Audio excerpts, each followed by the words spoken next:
Hey, I'm here to show you how to use the first response digital pregnancy test. With this test, there is a clear yes or no result at the end. Okay, so first thing you're gonna do is take the test out of the package. Next, you're going to remove the cap. Check the display screen if there is a clock symbol. If there's not a clock symbol, don't use the test. Now, there are two ways to test. You can either pee directly on the stick, or you can dip it into a cup of your urine. Next, you are going to hold the tip in your urine stream for 5 seconds.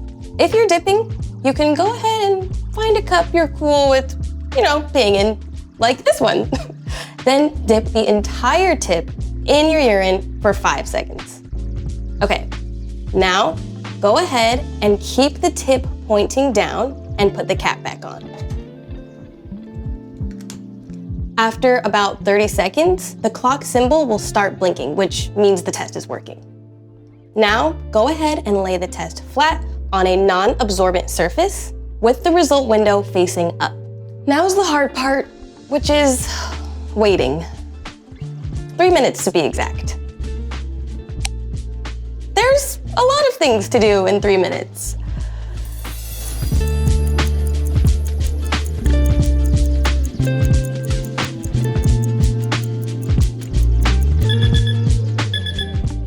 Now that the 3 minutes is up, there will be an unmistakable yes, which means pregnant, or no, which means not pregnant on the screen. You got this.